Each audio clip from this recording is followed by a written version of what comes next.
Hi, girly pops. It's Zoe London from Pauvre Bazan, and this is the first YouTube video in a series that I'm going to be doing where we read the Bible.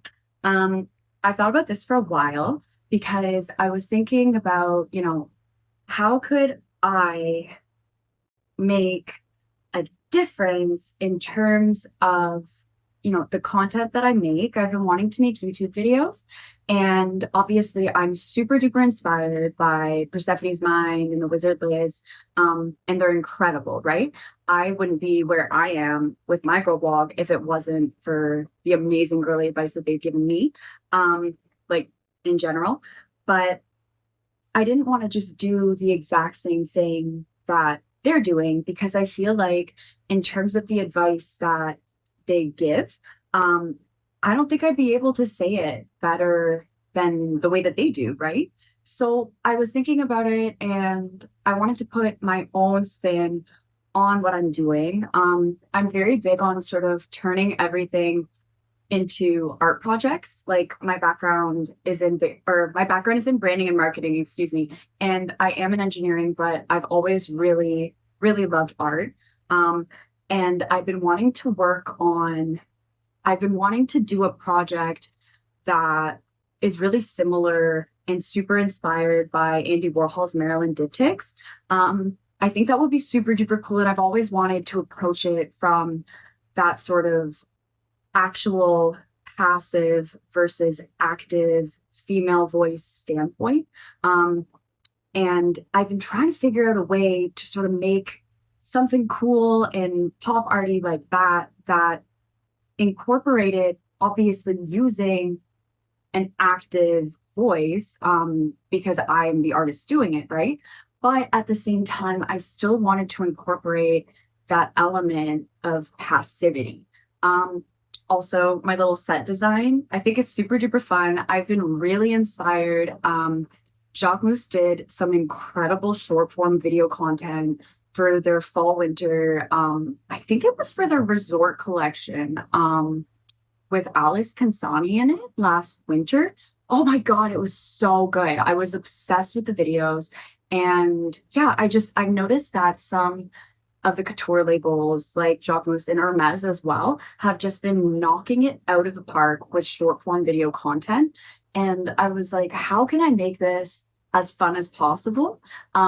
And as sort of like intentional as possible artistically. So that's where this is coming from. I just thought it'd be super duper fun. And the girlies that have seen the videos that I made last fall, before like super duper loud guys moved into my student house, I had done a whole canopy bed. I'd spent like $500 on tulle at Fabricland, and I literally like sewed a giant princess canopy, and that was super duper cool. But moving into my own place, I really wanted to make it as sort of just like white and basic as possible. Just it has really great light. So yeah, that's sort of where this came from in terms of the inspiration. And yeah, so I was thinking about like, what sort of advice am I good at giving, and what would be unique in terms of what I can do to be a helpful voice, in my own way. And I want to make videos. I want to do different series, sort of about being very well-rounded and having a very strong, well-rounded foundation in terms of how you live your life. Obviously, I'm in engineering, right? Like I'm in chemical engineering. So I'm very systems based and methodical when it comes to that. And I was thinking about it, and I did what I do like every day, and I read the Bible about it. I don't normally read like this pretty book, but I have the Bible app on my phone. And that's something that I thought would just be really interesting because I am a Christian, and it's not something that I talk about a lot, on Poker, but it's something that I want to talk about more because of the fact that I became a Christian a little bit later in life in my adulthood. And as somebody growing up secular, I never thought that having religious faith was necessarily a good thing. So we'll touch upon that in that video, or this video, excuse me. That's what I want to talk about as our intro video. And I did some thinking, I did some looking through because I was like, okay, cool. Every time I need advice, I just check the Bible for advice, which is essentially what it's for, right?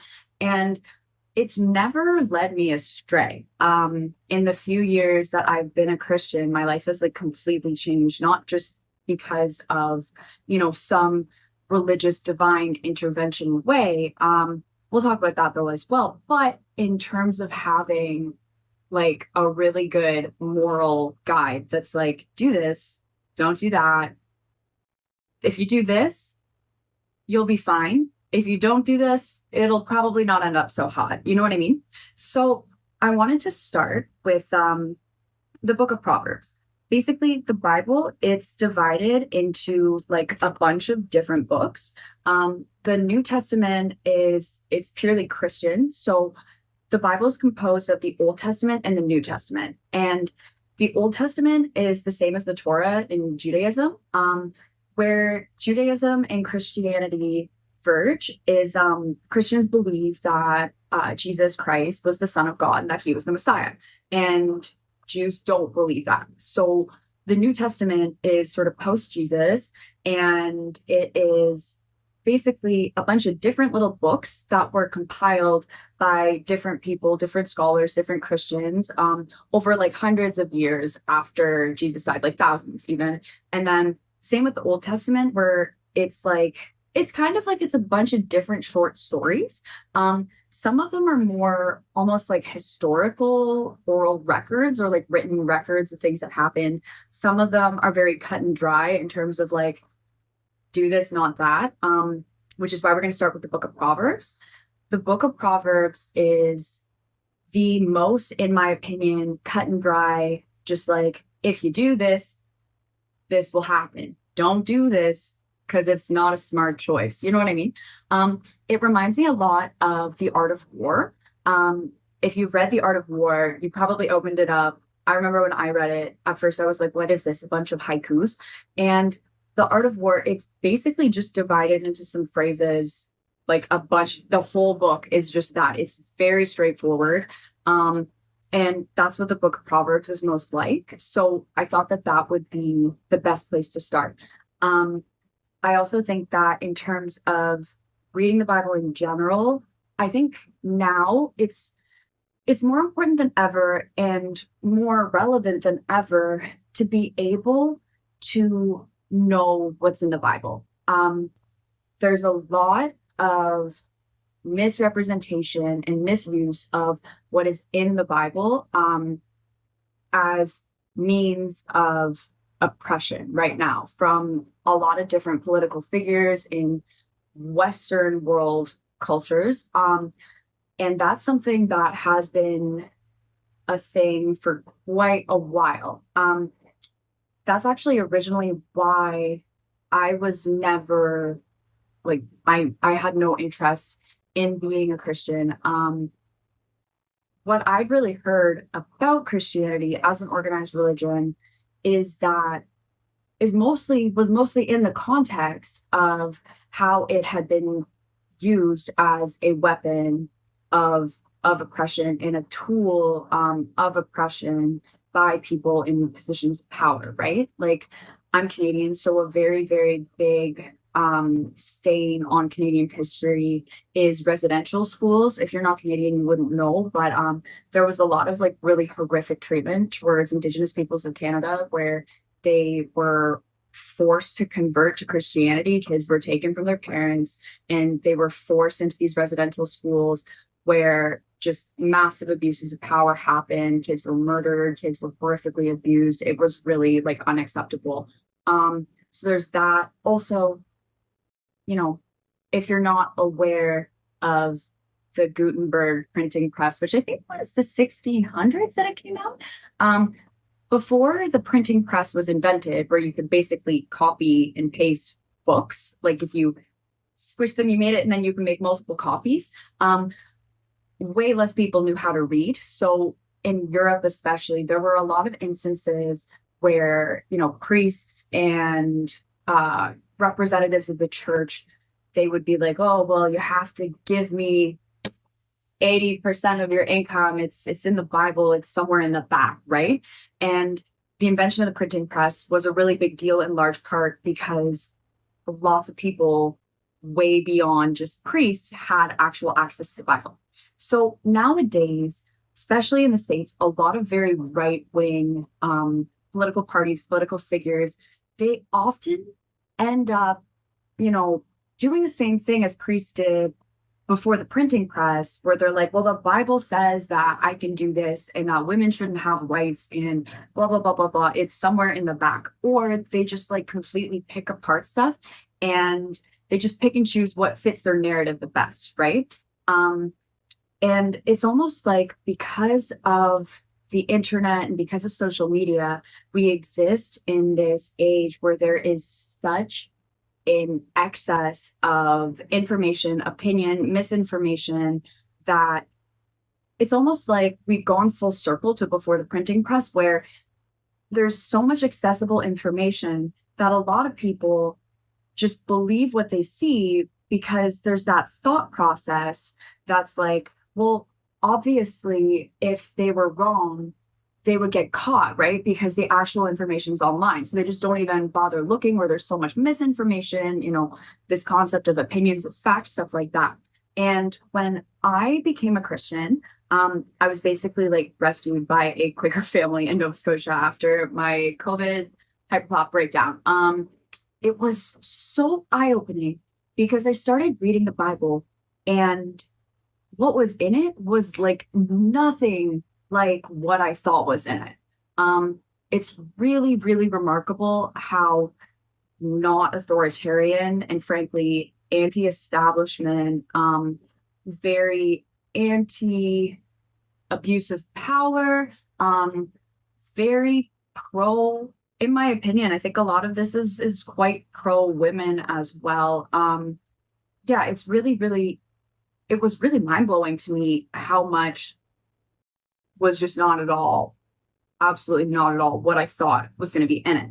So I think that it would also be so interesting to do this from that perspective, because I think that faith is, it's an incredible thing to have, excuse me, it's an incredible thing to have. And it's really, really changed my outlook on life. It's changed the way that I view myself, I view other people, I view my purpose on earth. And it has had such a profound impact on my life that I just think that it would be so incredible to have this opportunity to be able to read the Bible, not necessarily all of it, because some of it is very like, this is a story of this guy, and almost a little bit too historical, not necessarily there's a crazy moral in it.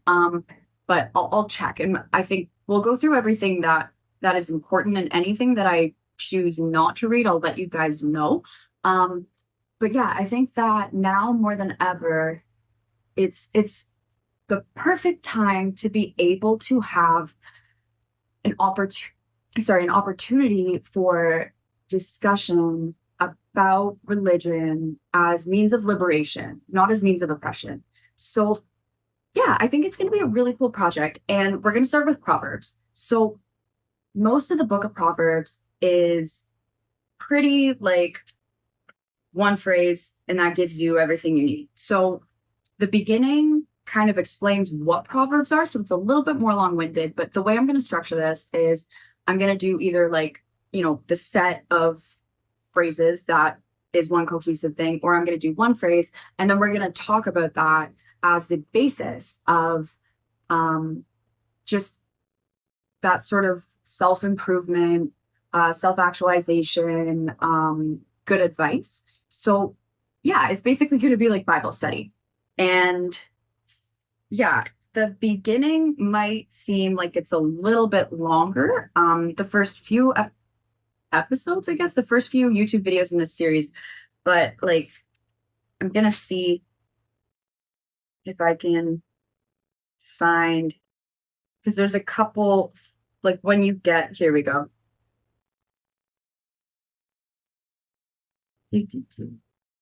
Oh yeah, like you get to chapter 8, and it's like chapter 8, verse 33 is just, hear instruction and be wise and refuse it not. And then you can discuss based on that. Or chapter 8, verse 11 is, for wisdom is better than rubies, and all the things that may be desired are not to be compared to it.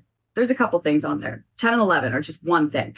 And it sounds a little bit esoteric in the way that it's spoken, but it's really, really helpful. It's really helped me, and I think that it's just going to be really interesting. So that's the whole spiel. Obviously, the rest of the videos, we're just going to kind of dive right into it. So that was a bit long-winded, but for context, right? And yeah, so we're going to start with chapter 1, and we're just going to go verses 1 to 7. And then we're going to talk about what I think is the most important thing to talk about from that. But also, I encourage anybody who's watching this, where if you have any additional insight, if you're like, hey, I also caught this from that, or what if you looked at it like this? Like, obviously, please say it in the comments, because then we can talk about it more, right? Yeah, I think it's just gonna be cool. Okay. Oh, and also before I go into it, yes, there is statements about the referencing Israel as a term. I don't really want to discuss all of my views about that conflict right now. All I'm gonna say is that it is an extremely nuanced geopolitical issue that has been impacted and impacting the entire Arab world for quite a while. There's a lot more going on in it, and now with, you know, now that the US has just bombed Iran, like, it's a lot more nuanced than just the Israel Palestine, what everybody's talking about in terms of just the Gaza Strip. My personal opinion is I feel like there has to be a lot more done, and I feel and I really wish that more of an emphasis had been and continues to be put on the actual well-being of the civilians in Gaza over, you know, I feel like a lot of the very black and white stuff has almost allowed civilians in Gaza to be put in these extremely dangerous circumstances, and their lives have basically been treated as collateral damage to either prove one side or another.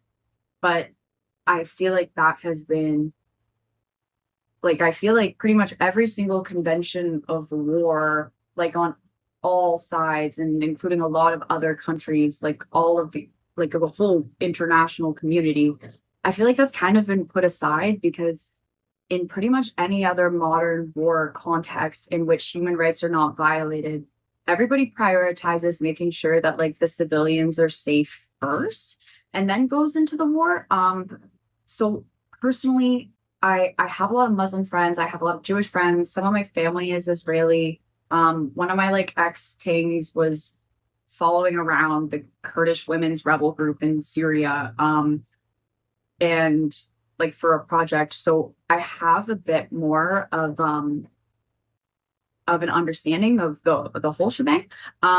So yeah, that's my only thing. If we could please keep it relatively apolitical in terms of the Bible videos, or if anybody wants me to do an in-depth video about my position on that with a bunch of, you know, context and heavily, like, research, I'm more than happy to do that. But yeah, I think, like, my position towards it, it's not as black and white as might be I don't know, satisfying originally.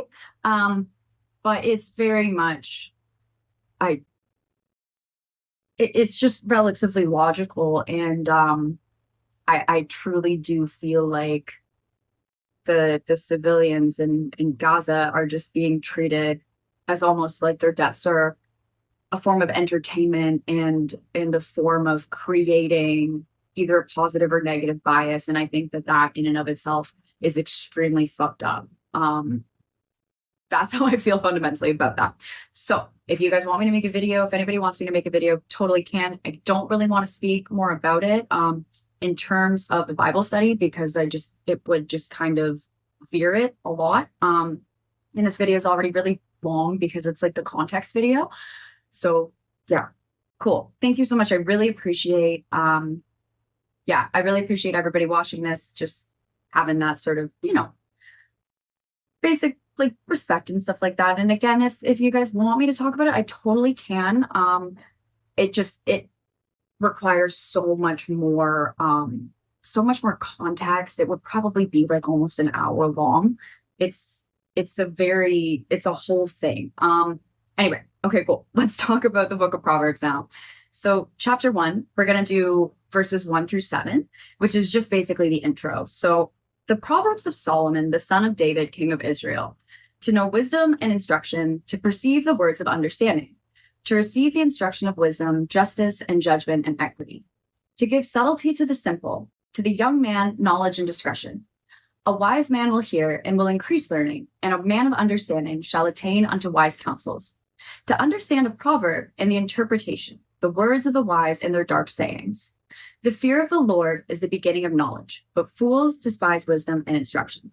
So that's like kind of like the intro. It's like, I don't know, I would say the biblical equivalent of, how Shakespeare sets up his plays, in Fair Verona. Like that's basically all that says. But there's a couple points that I think are really interesting and are important to know going forward. So the first one is about just Proverbs. It's about teaching you wisdom, right? I think as somebody who I've gone through a lot in my life and I've had to learn things just by figuring it out myself. But I've also been somebody that has always really, really valued getting wisdom from other people. And if you saw, I think one of the two of my previous videos, I talked about different kinds of advice that you would receive. And one being the kind of advice that is from somebody who, they're in the driver's seat of their lives. They're either where they want to be or they know that they're going there. And they're able to give you advice that is specifically relevant and helpful to your situation. And then the second kind of advice is from somebody who does not feel like they're in the driver's seat of their lives. They're not happy with where they are. And whether or not it's consciously, subconsciously, semi-consciously, they will most likely end up giving you advice that isn't necessarily beneficial for you or the situation that you're in, but will instead justify the choices that that person has made about their own lives. So then going into the whole fear of the Lord thing. Again, one of the things that I originally was kind of like, I don't want to be a Christian. This sounds terrible, right? One of the things was sort of like, big, scary God, fire, pit of hell, brimstone, demons, everything's scary. I was like, why would I want to ascribe to this? This sounds awful, right? So the fear of the Lord, actually, it's not about like, he's gonna shoot lightning bolts down at your house if you do something bad, or you're going to end up in a pit of, I don't know, squirrels with rabies and hell. I don't know. But as you go through the Bible, also in terms of pronouns, because it is Pride Month, but also just in general, the pronouns that I will be using for God in terms of like the context of reading the Bible are he, him, just because of the fact that it's written God is him, blah, blah, blah, Holy Father, right? I don't necessarily believe that God is, like, I don't think it logically makes sense that God would have a gender or another, but just in the context of the Bible, we're going to talk about him as the Holy Father. So the fear of the Lord, and it says in different parts of the Bible, which we will get to, it's more about having healthy parental respect for God. And parental respect is not necessarily fear, because why would God ever want to harm you? He's God. He wants the best for everyone and for everything. But it's more about that basic respect and the recognition that God, as, an omnipotent God, again, I don't think that God is some guy on a cloud. What I believe is more so that everything is God, and that we're part of something bigger than ourselves. And that's kind of the vibe, like across a lot of different spiritualities. Also, just side note, I'm not trying to convert anybody to Christianity. If you're interested in becoming a Christian, that would be cool. But I also have friends that have lots of different faiths. And ultimately, the goal of all of this, I think it's about sort of making that concept of having a spirituality, having a religious faith, bringing that back from, at least in the Christian context, super right wing Christian girl autumn, you know what I mean, right? But in general, I think that just having a faith, recognizing that you're part of something bigger than yourself, having that peace of mind that comes from recognizing that you're bigger, that you're part of something bigger than yourself, not having to have that whole world on your shoulders of, that sad nihilism, right? And yeah, there's nothing matters, and we're just animals, and what's the point, right? That sucks. I've tried that, it sucks. But yeah, so just in general, in context, it's pretty similar across all monotheistic religions, but it's going back to God. It's not fear of the Lord, but it's like respect in terms of the recognition that, like, look, if we're part of something super duper bigger than ourselves, and God is God, and God is everything, and God is also omnipotent, and God wants the best for us, and God's God, God's not some spooky guy, right? It's the recognition, inherent respect, and inherent trust that God wants what's best for you. So the advice that you're going to get in this book, I'm telling you, tried and true. I've used this in so many situations over the past few years. Oh my gosh, it's literally like the best advice ever. And you can trust that it's the best advice ever because God obviously wants what's best for you. And there's no way in which God is going to give you advice or allow advice to be given to you that like justifies God's own choices, because God is God. You know what I mean? God doesn't care. God is not like, oh, I wish that I'd taken this in high school. God is God, right?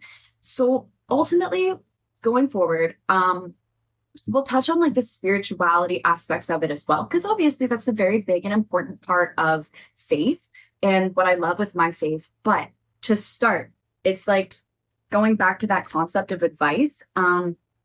This is the best advice that you're gonna get. Or like, I don't know, if you're Jewish, the advice in the Torah, good, it's perfect. If you are Muslim, the advice that you're gonna get in the Quran, awesome, perfect. And yeah, that's the beauty of having faith and actually taking the time to read scripture, whatever designated scripture you align with and subscribe to. Because of the fact that it's the best advice that you're going to get. And then going back into that wisdom, teaching young people wisdom and everything, it's so much better to be able to learn wisdom through others. While it might be a little bit more difficult to follow that wisdom because you're just trusting that it's the right wisdom, it is way better than fucking around and finding out for yourself. Because regardless of where you are in your life, whether or not you're in middle school, high school, your 30s, your 50s, life is life. And there are so many times in which every single learning lesson that you've had, every single mistake that you made, trust me, as long as you have a fundamental trust that everything's going to be okay, again, total perk of this, you will be able to use every setback that you face to end up in a much better position than you would be otherwise. Because again, God's plan. But that doesn't mean that you don't have to work around it. You don't have to grow from it. You don't have to learn from it. And some mistakes, like let's talk about super quick. I'll just end with this, example. Wearing a helmet when you're riding a motorcycle versus not wearing a helmet when you're riding a motorcycle. If you choose to ignore all of the advice that you're given about wear a helmet when you're riding your motorcycle, because if you get into any form of accident on your motorcycle and you are not wearing a helmet, you are going to die. If you choose to not wear a helmet anyway, because you're like, well, it hasn't happened to me before, so how do I know? And you end up in a motorcycle crash, you're going to die. And what a waste, right? Like, what a waste of your life. Versus, learning that you need to wear a helmet when you ride a motorcycle, it's not really something that's possible to learn for yourself because if you learn it, unless luckily you wear a helmet and you take the precaution first and then you get into a horrible accident, which I hope you don't, and then you don't end up dying, there isn't really any other way to learn that from yourself or for yourself, right? So that is ultimately what is so important about wisdom in general and obtaining wisdom, learning from wisdom of others. It's the way to go because if it can be easier for you, like for me, if it can be easier for you than it was for me, perfect. That means that I'm doing something right, right? Yeah. Cool. So this was the first video. Oh my God, it was so long, but there was a lot to cover. And yeah, I'm so excited. This is going to be such a fun project. I'm totally a little bit nervous. I'm going to get way less nervous as the videos progress, but I'm really excited about this. Thank you so much to everybody that watched this. If you watched until the end, kudos. I hope that it was interesting. And yeah, I'm just so excited to see where this goes. It's going to be super duper fun. I mean, it's kind of silly to me because in the context of what I knew as Christianity before, and then being like, yeah, I'm a Christian. Yeah, it feels a little bit silly, but it's not. And it's not like deciding to believe in Santa Claus again. It's actually the most fundamental pillar for me as a grown adult, in terms of how I live my life. And a lot of things have gone very well for me, and they continue to go very well for me. And yeah, if I can help make it easier for everybody else, I can. And I just think it's gonna be cool. Thank you so much, girlies. And I will see you guys in the next video. Awesome.